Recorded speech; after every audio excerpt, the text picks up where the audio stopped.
ನೋಡಿ, ನಾನು ಸ್ಪಷ್ಟಪಡಿಸಿದ್ದೆ, ಯಾವುದೇ ಕಾರಣಕ್ಕೂ ಆ ಭಾವನೆ ಸ್ಥಳೀಯ ಮಟ್ಟದಲ್ಲಿಲ್ಲ.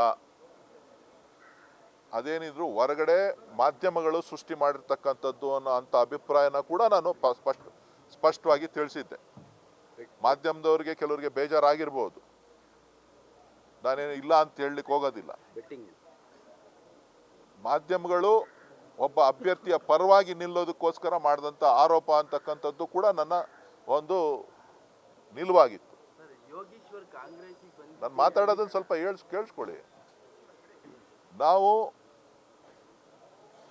ಏನು ಜಮೀರ್ ಅಹಮದ್ ಅವರ ಹೇಳಿಕೆ ಇತ್ತು, ಆ ಹೇಳಿಕೆ ಇದು ಮೊದಲನೇ ಬಾರಿ ಹೇಳಿಕೆ ಅಲ್ಲ. ಅದನ್ನ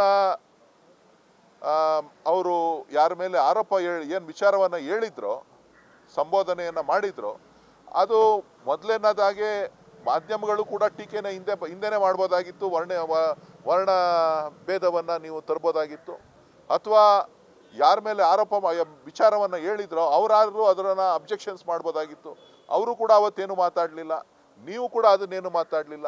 ಈ ಚುನಾವಣಾ ಸಂದರ್ಭದಲ್ಲಿ ನಮ್ಮ ಅಭ್ಯರ್ಥಿಯನ್ನು ಗುರಿಯಾಗಿಟ್ಕೊಂಡು ನೀವು ಮಾಡ್ತಕ್ಕಂಥದ್ದು ಸರಿನಾ ಅನ್ನೋದು ನಮ್ಮ ವಿಚಾರ ಆಗಿತ್ತು.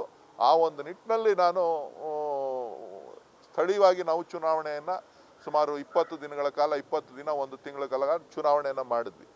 ಹಳ್ಳಿಗಳಲ್ಲೂ ಕೂಡ ಎಲ್ಲ ವಿಚಾರಗಳು. ಆದರೆ ಹೊರಗಡೆ ಇದು ಮಾಧ್ಯಮಗಳಲ್ಲಿ ಚರ್ಚೆ ಆಗ್ತಾ ಇತ್ತೆ ಹೊರತು ಸ್ಥಳೀಯವಾಗಿ ಅಭಿವೃದ್ಧಿಯ ವಿಚಾರ ಚರ್ಚೆ ಆಗ್ತಾ ಇತ್ತು. ಸ್ಥಳೀಯವಾಗಿ ಯಾರು ಕೆಲಸ ಮಾಡಿದ್ದಾರೆ ಅಂತ ಚರ್ಚೆ ಆಗ್ತಾ ಇತ್ತು. ಕಾರಣ ಏನು ಅಂತ ಅಂದರೆ, ಅದು ಕುಮಾರಸ್ವಾಮಿ ಅವರಿಂದ ತೆರವಾದಂಥ ಸ್ಥಾನ, ಮುಖ್ಯಮಂತ್ರಿಯಾಗಿ ತೆರವಾಗಿದ್ದಂಥ ಸ್ಥಾನ. ಸೊ ಹಾಗಾಗಿ ಆ ಕ್ಷೇತ್ರದ ಅಭಿವೃದ್ಧಿ ವಿಚಾರಗಳು ಚರ್ಚೆ ಆಗ್ತಾ ಇತ್ತೆ ಹೊರತು ಬೇರೆ ಯಾವುದೇ ವಿಚಾರಗಳಲ್ಲ. ಸೊ ಹಾಗಾಗಿ ನಿಮಗೇನಾದರೂ ಮನಸ್ಸಿಗೆ ಘಾಸಿ ಆಗಿದ್ದರೆ ದಯವಿಟ್ಟು ಕ್ಷಮೆ ಇರಲಿ.